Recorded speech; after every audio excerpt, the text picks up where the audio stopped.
Hello everyone, I hope you all are doing well. तो मैं जो भी वीडियो बनाती हूँ वो सी एस आर नेट और आई एस सी से रिलेटेड होता है। तो आज मैं एक्चुअली ये वीडियो बना रही हूँ सी एस आर नेट का एग्जामिनेशन सेंटर पे आपका कैसा माइंडसेट होना चाहिए इसके बारे में। मतलब जब भी आप एग्ज़ाम देने जाओ और कुछ ही दिन बाकी है शायद एग्ज़ाम में, तो जब भी आप एग्ज़ाम देने जाओ आपका माइंड में कुछ कुछ चीज़ें चलता रहता है जो आपके एग्ज़ाम को इफ़ेक्ट करता है एक्चुअली। इसके लिए आप कुछ कुछ चीज़ों का पर्टिकुलरली ध्यान रखें एग्ज़ाम देने से पहले भी और एग्ज़ामिनेशन सेंटर में भी। एग्ज़ाम के एक दिन पहले तो आपका माइंडसेट ऐसा होना चाहिए कि हाँ, मैंने बहुत मेहनत की है और बहुत कुछ पढ़ा है, बहुत कुछ कॉन्सेप्ट को मैंने इनगल्फ किया है, तो मेरा एग्ज़ाम अच्छा होगा।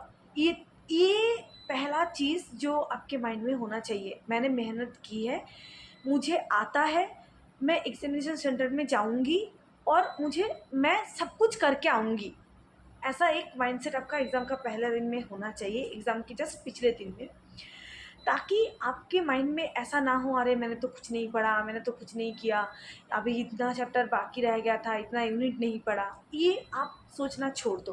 पहली बात तो ये, आप ये सोचो मैंने बहुत कुछ पढ़ा है, मैंने बहुत मेहनत की है, बहुत कुछ इनगल्फ किया है, मुझे वो बस जाके एग्ज़ामिनेशन सेंटर पे एग्ज़ाम पे निकालना है। ये सोच के आप एग्ज़ामिनेशन सेंटर में जाओ। दूसरी बात तो ये, एग्ज़ामिनेशन सेंटर में आप अप्रॉक्सीमेटली 2 आवर्स पहले पहुंच जाओ, या तो 1.5 आवर ऐसे पहले आप पहुंच जाओ। और उसका जो होता है ना एग्ज़ामिनेशन सेंटर का एक एनवायरनमेंट होता है, उसके साथ थोड़ा-सा मैच अप करने की कोशिश करो। अच्छा ठीक है, मैंने एग्ज़ाम देने के लिए गई, मैंने देखा हाँ ठीक है, एक बहुत बड़ा-सा बिल्डिंग है, सामने बहुत सारा बर्ड्स है, पेड़ है, ये वगैरह-वगैरह। उसके जो एनवायरनमेंट है उसके साथ थोड़ा-सा मैच अप करने की कोशिश करो। नोट्स वगैरह आप लेके जाते हो तो पढ़ भी सकते हो, बैठ के थोड़ा-सा देख लो कि हाँ, मैंने ये पढ़ा है। और एक बार देख लेती हूँ क्या-क्या रहता है। किसी का नाम अगर भूल जाते हो, कोई झील का नाम अगर याद नहीं आ रहा है, ऐसे करके थोड़ा बहुत देख सकते हो, लेकिन ज़्यादा डीप में कोई कॉन्सेप्ट को बिल्कुल पढ़ने मत जाओ उस टाइम में। कॉन्सेप्ट को मत पढ़ो उस टाइम पे, बस देखते जाओ, हाँ ठीक है मैंने ये पढ़ा है, और नोट्स अगर लेके जाते हो इट्स वेल एंड गुड। तो क्या होता है, तो इसके अलावा जो चीज़ है, अगर आप किसी चीज़ को भूल गया, लाइक आपने वाटर बॉटल भूल गया, घर पे छोड़ के आ गए, इट्स ओके। आप मान लो और कोई ज़रूरी चीज़, लाइक ठीक है एडमिट कार्ड छोड़ के आ गई, आप हमेशा क्या करो, एक डिजिटल जैसे कि मोबाइल में होता है ना पीडीएफ वगैरह वगैरह, तो ऐसे करके एक पीडीएफ फॉर्मेट में आपका जो भी आईडी प्रूफ जो भी चाहिए होता है, एडमिट कार्ड, इसका सब रख लो, ताकि अगर सपोज़ करो आपने भूल गया कि हाँ ठीक है मैंने एडमिट कार्ड लाना ही भूल गया, तो सीधा जाओ, एक प्रिंट आउट की दुकान खोज लो, फिर वहाँ पे जाके प्रिंट आउट निकलवा लो। तो ये चीज़ आप हमेशा एक डिजिटल कॉपी अपने पास रखें हर एक चीज़ का, ताकि आप अगर भूल भी जाओ तो वो लेके आ सकते हो। और एक चीज़ आपको ध्यान रखना है, एग्ज़ाम हॉल में घुसने से पहले आप चेक कर लो आपके पास सारा चीज़ें है, लाइक एडमिट कार्ड, आपका आईडी, आपको जो भी चीज़ें चाहिए आप चेक कर लो पहले कि हाँ ठीक है मुझे ये चाहिए, ये मुझे चेक करना है। तो आप घुसने से पहले ये सारा चीज़ें चेक कर लो। और जो जो चीज़ आपको याद रखना है, जो भी चीज़ आपको नोटिस करना है, उसमें से एक है, आप एग्ज़ामिनेशन सेंटर में घुसो, वो लोग चेकिंग वगैरह करते हैं बहुत कुछ, घुसो, अपने सीट पे जाओ, बैठो, बैठ के 5 मिनट क्या करो, आँख, क्योंकि इतना जल्दी एग्ज़ाम नहीं स्टार्ट होते, मतलब ऐसे आप एग्ज़ामिनेशन सेंटर में घुस के चेयर में बैठ जाओ उसके बाद ही एग्ज़ामिनेशन स्टार्ट नहीं होता, उसके बाद बहुत लाइक 15-20 मिनट से भी ज़्यादा शायद लेते हैं वो लोग, कुछ तो साइन वगैरह वगैरह चीज़ें चलता है। तो आप क्या करो, 5 मिनट शांति से बैठ जाओ अपने चेयर पे और आँख बंद करके कुछ चीज़ें सोचो। एक तो है, आपने ये सोचो, आप ये सोचो कि आपने बहुत कुछ पढ़ा है, आपको सब कुछ आएगा, बस कॉन्फिडेंट रहना है पेपर आने के बाद। ये तो एक चीज़ है। आप 5 मिनट बैठ के आँख बंद करके ये सोचो, मैंने बहुत मेहनत की है, मुझे सब आता है। मैंने बहुत मेहनत की है, मुझे सब आता है, मैं सब कुछ करूँगी, मुझे सब आता है, ये सोचो आप। मन ही मन में ये सोचो, एग्ज़ामिनेशन सेंटर में जाके चेयर में बैठ के बस पेपर आने से पहले ये सोचो, वो लोग बोलेंगे कि ये कंप्यूटर में ये टाइप करो, ये एंट्री करो, ये वगैरह वगैरह चीज़ें बोलेंगे, लेकिन उससे पहले आप आँख बंद करके ये सोचो, हमने बहुत मेहनत की है, इतने साल से मेहनत कर रहे हैं, 2-3 साल, 4 साल, 5 साल हमने मेहनत की है, अब से होगा, क्यों नहीं होगा? आप खुद सोचो ये बात और शांति से बैठ जाओ। दूसरी बात, आपके मम्मी-पापा के बारे में सोचो। 2 मिनट टाइम लो, आँख बंद करके सोचो कि उन लोगों ने बहुत आपको बड़े करने के लिए बहुत मेहनत की है। तो it's time to like give it back to them. तो आपका अगर एग्ज़ामिनेशन क्लियर हो जाता है तो आप बहुत अच्छे पोज़ीशन में जा सकते हो। अगर आप जेआरएफ क्वालीफाई कर जाते हो तो। तो आप सोचो कि हाँ, ठीक है, मेरे मम्मी-पापा ने मेरे लिए बहुत कुछ किया है, it's time to give it back to them. तो ये सोचो। तीसरा, अपने आपका जो भी आइडल है रियल लाइफ में, हाँ, वो कोई आपका सर हो सकता है, आपके मम्मी-पापा में से भी कोई हो सकता है, मतलब जो भी हो, आपका जो आइडल है, उनके बारे में सोचो। ठीक है, हाँ, ठीक है, मुझे उनको प्राउड फ़ील करवाना है, ऐसे करके आप सोचो। तो 5 मिनट टाइम लो, आँख बंद करके ये सारा चीज़ सोच लो और लास्ट में बोलो all the best to you, like to yourself, कि बोलो हाँ, मुझसे होगा, all the best to you. बोल के आप जो भी उन लोगों को उन लोग बोलेंगे आपको कि ये एंट्री करो, ये पासवर्ड डालो, आईडी डालो, वगैरह वगैरह चीज़ें, तो आप वो एक-एक चीज़ करके डालते जाना है और आपके सामने आपका पेपर आ जाएगा। अभी जब पेपर आ गया आपके सामने, स्टार्ट होगा पार्ट ए से, तो 3 पार्ट होता है, part A, part B and part C. तो स्टार्ट करेंगे वो लोग पार्ट ए से। अभी अगर पार्ट ए से स्टार्ट करते हैं वो लोग, तो एक चीज़ है, हर एक पर्सन का ना एक फ़ॉर्टे होते हैं, लाइक कोई पार्ट ए को अच्छे से कर पाता है, कोई पार्ट बी को और कोई पार्ट सी को। तो जैसे कि मेरे साथ होता, मेरे साथ जो भी हुआ था, मुझे पार्ट ए कुछ नहीं आता था।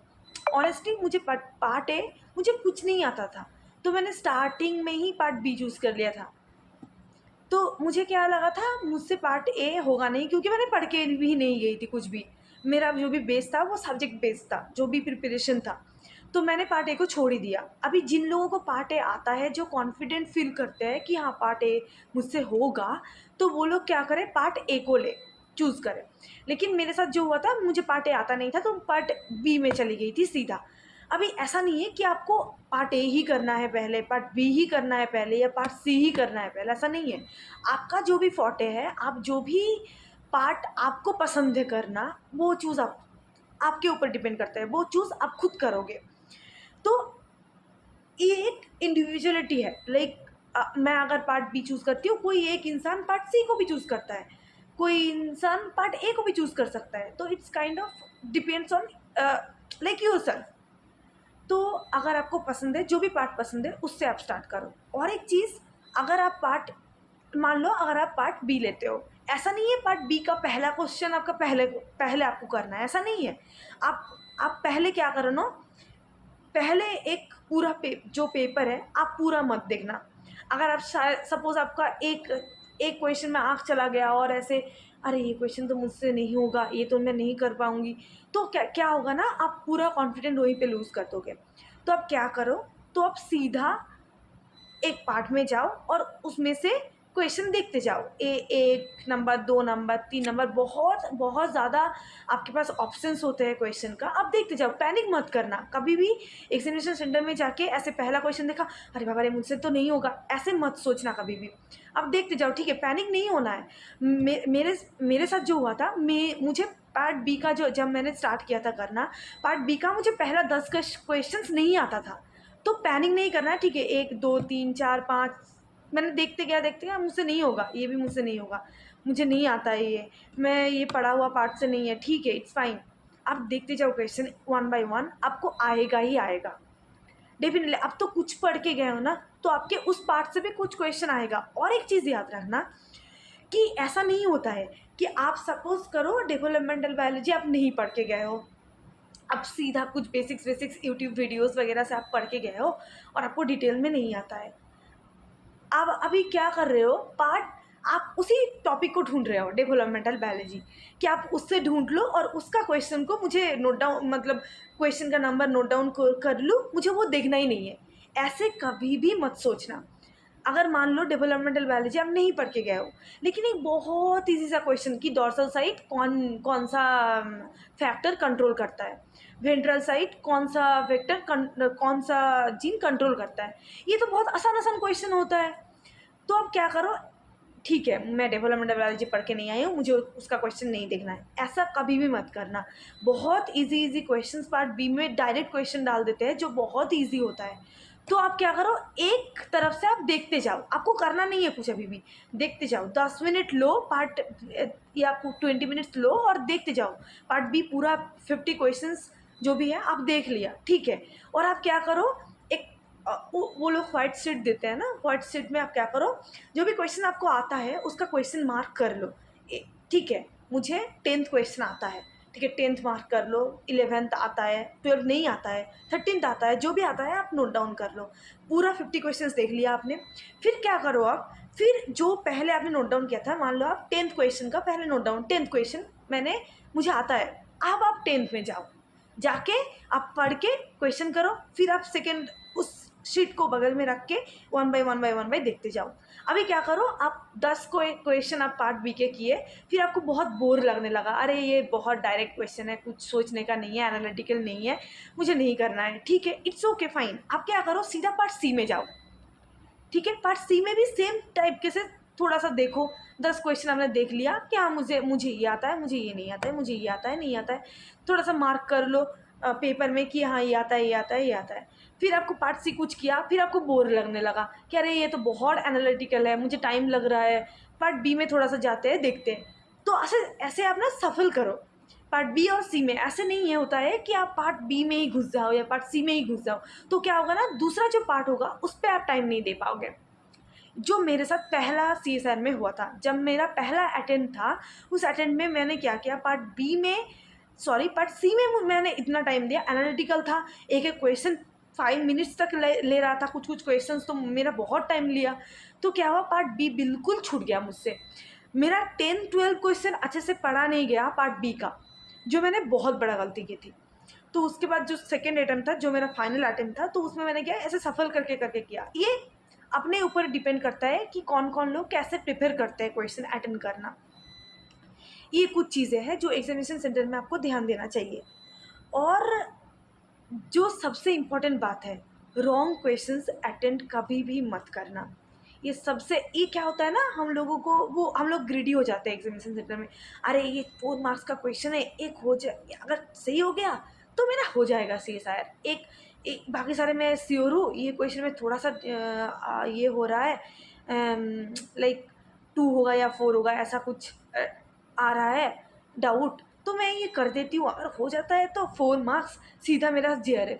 कभी भी ऐसे मत सोचना, बहुत बड़ा गलती होता है ये। मेरा पहला CSIR अटेम्प्ट में मैंने ये गलती की थी, मैंने बहुत बहुत सारा रॉन्ग क्वेश्चंस अटेंड करके आई थी।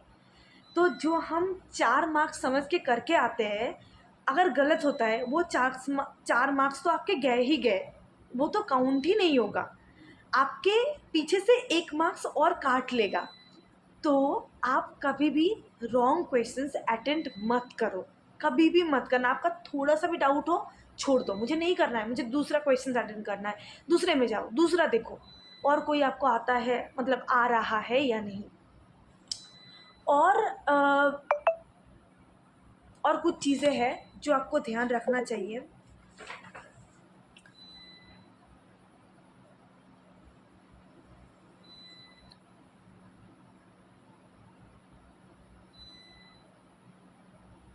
हाँ, और एक चीज़ जो, तो और क्या होता है ना, कुछ कुछ चीज़ आपको और ध्यान देना चाहिए होता है।